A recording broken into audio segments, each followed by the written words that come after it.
on KK Java tutorials.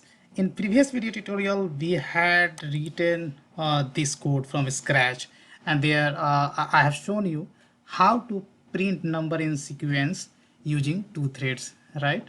So same code I have with me.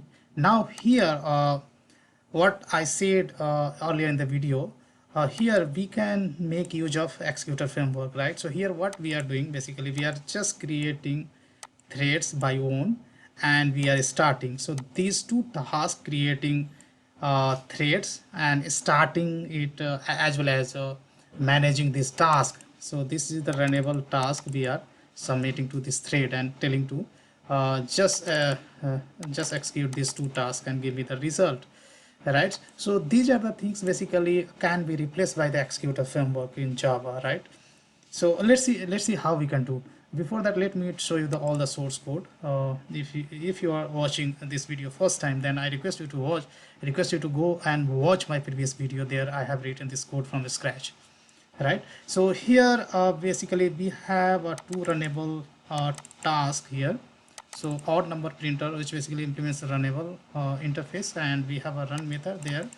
This guy is calling basically print odd number, right? Similarly, we have another runnable task, even number printer, which basically again calling print even number. Makes sense? Now here this guy odd and even number generator has all the logics, right? So here we have a two method. First method is odd, print odd number. There I have written the logic, right? And here we make use of wait and notify. So both the threads should work in the synchronous fashion to print odd and even number in the sequential format, right?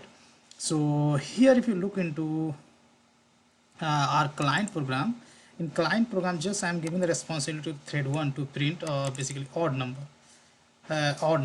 Why I'm telling odd number? Because this basically runnable task I'm assigning to this, and this guy is calling the print odd number, and thread 22 is basically responsible to print the even number, right?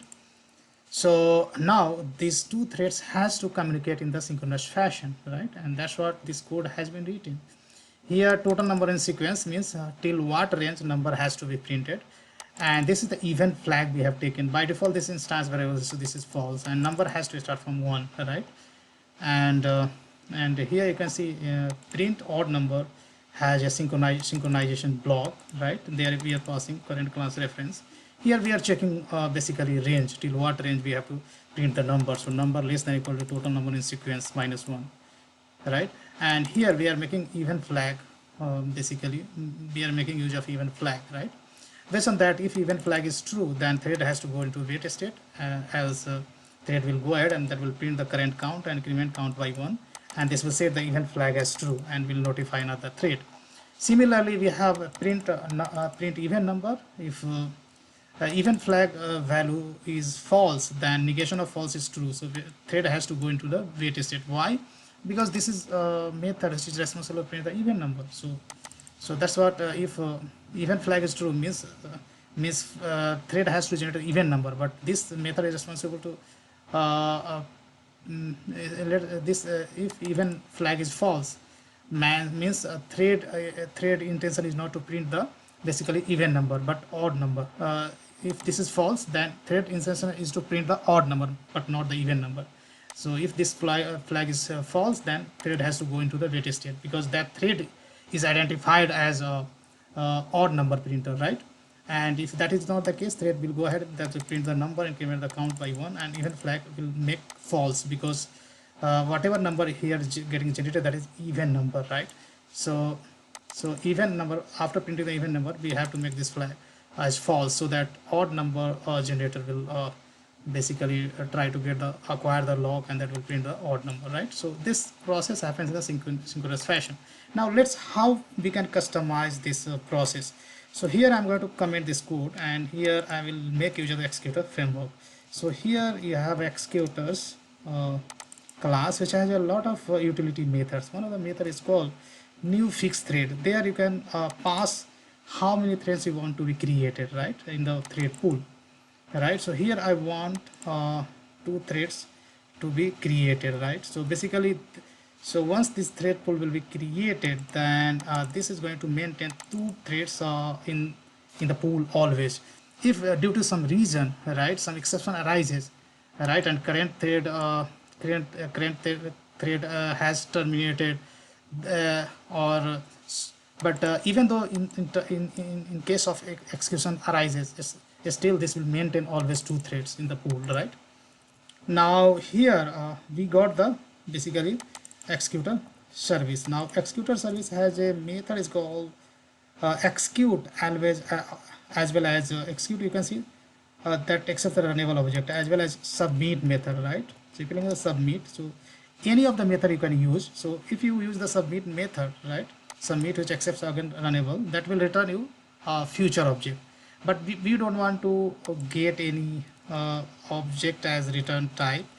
We don't want any things to be returned, so directly we can use directly execute method, right? So here I'm going to pass this runnable object. Yeah. So but as we are using executor framework, we cannot give the name of the thread, right? Now again we can do same for the event number, basically runnable task. So here you have to pass the event number. That's it. So here what we are doing, we have just created our, okay, bracket is missing. So just we have created our runnable task and submitted to the executor framework. And executor framework is responsible to create a thread as well as execute our task and managing our task, everything, right? So here let me do kind of refactoring of this code. So I go and surround with try catch, and here what we can do, so here we are just creating executor service. So once we are done with the executor service, then we have to shut down our executor service, and that has to happen in the finally block. So we required our finally block. Here we'll check if executor service is not null, then only call shutdown method on it, else we may get the null pointer exception. Yeah. So now we have done the customization. If I run, then here you can see now thread is created by the executor framework, and every thread name is prefixed with the pool -1 hyphen, right? So thread 1 printed all the odd numbers, here you can see, and thread 2 is getting printing all the even numbers, you can see over here, right?